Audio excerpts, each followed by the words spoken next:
여러분 안녕하세요. 오늘은 갑상선 결절 무조건 암일까 하는 주제로 말씀드리도록 하겠습니다. 제가 이제 갑상선 결절하고 암 관련해서는 나중에 다시 또 말씀을 드릴 텐데요. 오늘은 그것보다도 어떤 뭐랄까 진단의 원칙이랄까 이런 측면에 대해서 좀 말씀을 드리려고 해요. 무슨 얘기냐면요, 이 순서가 있다는 거죠. 순서. 그러니까 이제 갑상선 결절이라는 게 뭐예요? 갑상선 결절이라는 게 갑상선이 이렇게 있어요.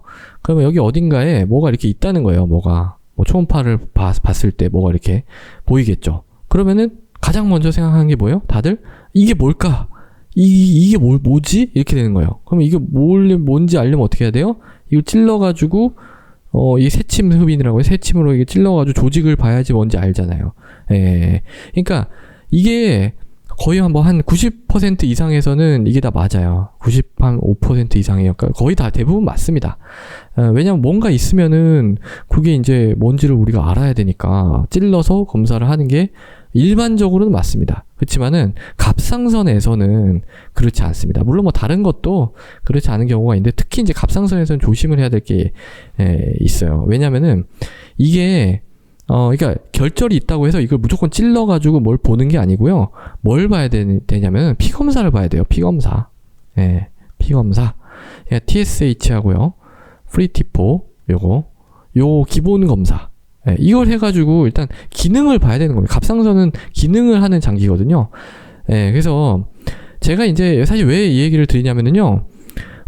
이 다른 병원에서 검사를 하고 오셨어요. 이게 다 검사를 하고 왔는데 저한테 이제 그 검사 결과지를 안 잊어버리셨는지 이걸 안 주고 그냥 소견서만 주시는데 소견서에는 또 그런 내용이 없더라고요. 없고 초음파 검사를 이제 받아보겠다 이렇게 이제 해서 왔어요. 그래서 초음파 검사는 제가 했거든요. 하고 이제 당연히 피 검사를 해야 되니까 피 검사를 하자 이렇게 말씀드렸더니 피 검사는 안 하겠다라고 하시는 거예요.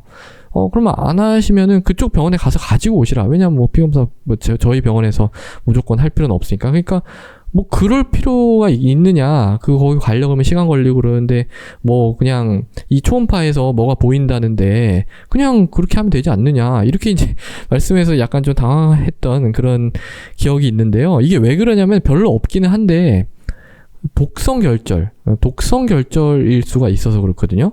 이걸 이제 한 노줄.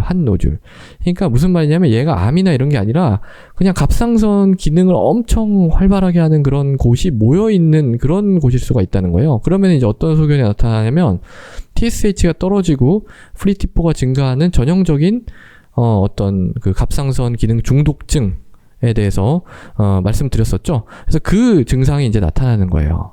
예. 그러니까 이게 어느 정도냐면요. 진단 알고리즘 보시면, 이게 이제 의사들 보는 진단 알고리즘이 있거든요.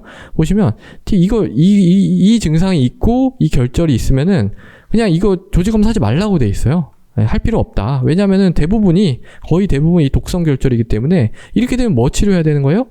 예, 갑상선 기능이 올라간 거에 대해서 치료를 해줘야 되는 거지, 이거 검사해가지고 암이냐, 이런 쪽으로 이제 가는 게 아닙니다. 예. 그러니까 물론 이 피검사만으로 하지는 않고요. 이제 스캔을 합니다. 스캔을 해가지고 요오드가 이쪽에 막 몰려있는 그런 핫 업테이크가 이제 확인이 되면은 열결절이라고 하거든요. 열결절이 이제 확인이 되면 이제 갑상선 기능 항진증에 준해서 이제 평가하고 치료하고 이렇게 하면 됩니다. 근데 보통 이런 경우에는요, 이런 식으로 이제, TSH도 떨어지고, 이제 이런 증상까지 있으면은, 보통, 이제 이게, 약으로는 잘 안 돼요. 예. 약으로는 잘 안 돼서, 수술을 하거나, 아니면 방사선 치료를, 고려를 하는 경우가 있어서, 이런 경우에는 그냥 동네 병원에서 살 수 없잖아요. 그러니까 이런 경우에 또 의뢰를 드려야 되거든요. 그러니까 만약에 이 진단이 되면, 또 조금 이런 쪽으로 생활을 해봐야 되기 때문에 반드시 피검사가 있어야 돼요. 갑상선 결절에 대해서 초음파 검사만 하고 끝이 아니고요. 예, 피검사가 반드시 있어야 됩니다. 예. 그래서 이제 열결절의 가능성. 물론 이게 우리나라 유병률로는 0.1%밖에 안 된대요. 그러니까 1000명 중에 1명이죠. 1000명 중에 1명이어서 유병률은 매우 낮긴 하지만 그래도 이거인 경우에 완전히 치료가 달라지는 거기 때문에 제 입장에서는 이 검사도 안 보고 그냥 찔러버릴 수는 없는 그런 거잖아요. 예. 그래서 뭐든지 원칙에 맞게 가는 게 좋습니다. 원칙에.